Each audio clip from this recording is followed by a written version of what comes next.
Hello everyone, welcome back to our channel and we all are doing our chapter 1 of our history book What, Where, How and When, and we have already covered our 2 videos and we have learned about that why the people in the past travel and कौन कौन से ऐसे places थे जहाँ first settlement हुआ. And here the new topic of your NCERT book is names of the land. कौन से land की बात कर रहे हैं? We are talking about the India only. हम इंडिया के बारे में बात कर रहे हैं. And as you all know, India के लिए we use 2 terms. तो कौन से 2 terms को use किया जाता है? So here you can see first one is India, second one is Bharat. So here the question is कि इंडिया को इंडिया एंड भारत ये जो टर्म हम यूज़ करते हैं कहाँ से मिले, ठीक है.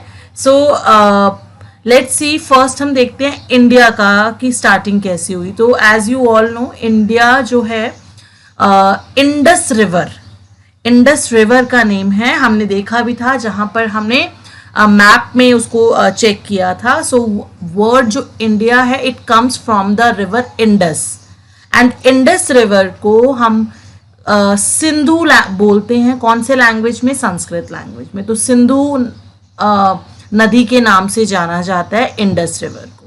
फाइन. सो अब नाउ द क्वेश्चन इज कि भाई क्यों ऐसा है कि इंडिया को इंडस रिवर, इंडिया का जो नेम है इंडस रिवर से आया. ऐसे तो बहुत सारे रिवर्स हैं इंडिया में, वहां से क्यों नहीं आया? So let's see. कहते हैं इंडिया को जो इंडिया नेम मिला वो इंडियंस ने नहीं दिया. So who gave this name? So Iranians and the Greeks.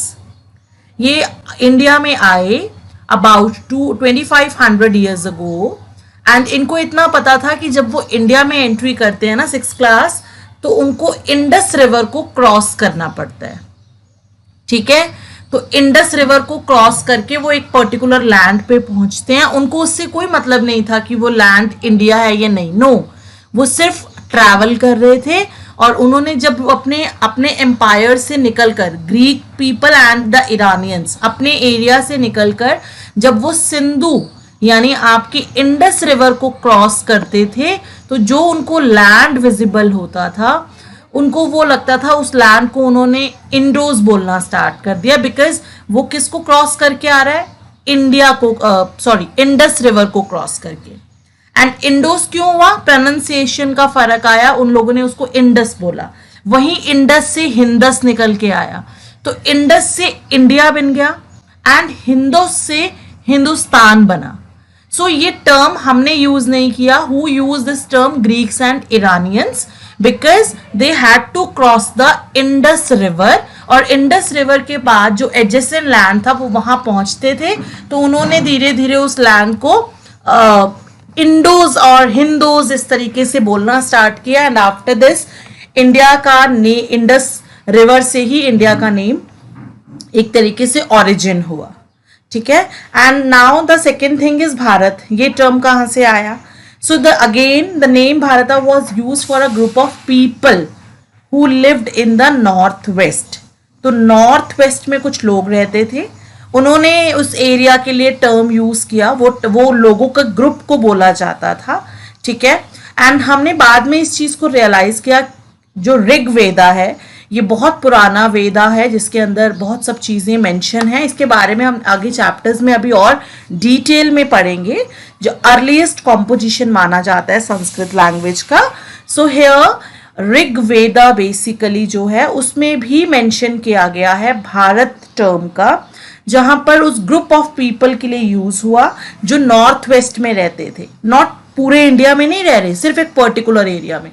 तो फिर हमने उसको बाद में वो, क्योंकि वो टर्म उन ग्रुप ऑफ पीपल के लिए यूज हुआ, तो बाद में हमने उसको इंडिया के लिए ही यूज कर लिया.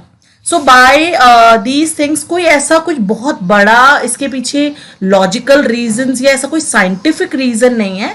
बट उस टाइम पे जिस तरीके से उस चीजों को टर्म्स को यूज किया, तो आफ्टर सम टाइम हमने इंडिया को इंडस रिवर की हेल्प से इंडिया एंड भारत जो एक ग्रुप ऑफ पीपल था, तो उसको इंडिया को भारत बोलना हमने स्टार्ट कर दिया। तो this is the concept basically. तो आपको क्वेश्चन आता है कि इंडिया को इंडिया क्यों कहते हैं एंड भारत क्यों कहते हैं। Okay, so next move to the next topic here. You can see finding out about the past. You can see two pictures here. आप एक पिक्चर देखेंगे, this is the picture of manuscripts and this is inscriptions.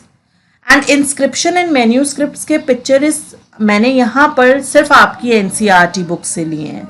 You can check in your books also कि हमें एक picture दिया गया है जहाँ पर मैन्यूस्क्रिप्ट एंड इंस्क्रिप्शन के बारे में बेसिकली जानना है। ये क्या है बच्चा?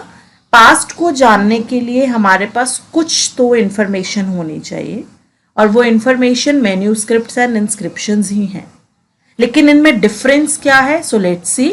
मैन्यूस्क्रिप्ट्स बेटा जी हैंड से लिखी जाती थी, ठीक है, क्योंकि मैन्यूस्क्रिप्ट फिर अगेन लैटिन टर्म है और लैटिन में मेनू का मतलब ही होता है हैंड। तो हैंड रिटन स्क्रिप्ट्स है, हाथ से लिखा हुआ, ठीक है। और ये किस पे लिखते थे? On palm leaves. एंड ये जो पाम लीव्स हैं ये इस पे बर्च एक ट्री है जो हिमालयाज में ग्रो होता है, वहां मिलता है। तो इस तरह से मैन्यूस्क्रिप्ट्स वहां लिखी गई। लेकिन एक इशू आया इसके सामने, एक नेगेटिव पॉइंट सामने आया कि मैन्यूस्क्रिप्ट्स को बहुत टाइम तक रखना इज नॉट पॉसिबल। प्रिजर्व करना बहुत मुश्किल है क्योंकि इनको इंसेक्ट्स खा जाते हैं या फिर ये डिस्ट्रॉय हो जाती हैं। तो बहुत लॉन्ग टाइम तक इनको सर्वाइव कराना इज नॉट ईजी। लेकिन फिर भी इनको प्रिजर्व किया गया इन टेम्पल्स एंड मोनास्ट्रीज, ठीक है। सो हमें कुछ ना कुछ information about the past we got from the manuscript. So right now आज भी हम वी आर गेटिंग बहुत सारी इंफॉर्मेशन ऐसी है जो हमें मैन्यूस्क्रिप्ट्स की हेल्प से ही मिली है, ठीक है। तो ये मैन्यूस्क्रिप्ट्स किसके बारे में लिखी गई? अगेन वन मोर क्वेश्चन, भाई कुछ तो टॉपिक्स होंगे ना कि मैन्यूस्क्रिप्ट्स पे लिखा गया।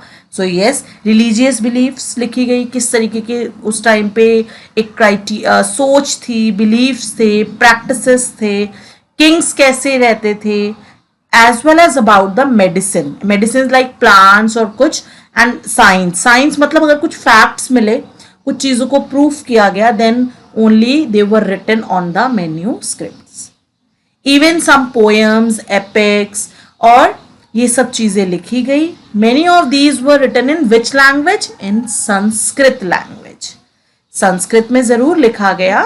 Others were in Prakrit language हम आगे आगे भी देखेंगे हिस्ट्री के चैप्टर में।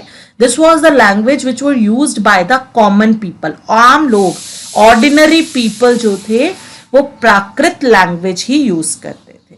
Okay, now the second one is inscription. Inscription ये हार्ड सरफेस पे लिखा जाता है, जैसे वो हम पाम लीव्स पे लिख रहे थे, इसको हम हार्ड सरफेस पे लिखते हैं। और किंग्स जब ऑर्डर्स देते थे तो इसके ऊपर हम लिखना स्टार्ट करते थे, तो लोग उसको लिखते थे, उनके एम्प्लॉयज, और बाद में उसको रीड करके सुनाया जाता था, फिर लोग उसको फॉलो भी करते थे। And inscriptions basically records maintain करने के लिए, किंग्स की प्रेज करने के लिए, बैटल्स में अगर जिसने विक्ट्री ली है उसके नेम लिखकर, ईयर लिखकर, किसको हराया है, ये सब information with the help of hammer and chisel, stone surface, stones पे, मेटल्स पे, इवन हार्ड सरफेसेस पे इंफॉर्मेशंस को इंस्क्राइब्ड कराया जाता था। कब? जब किंग्स ऑर्डर देते थे। So this is all about the inscriptions and the manuscript.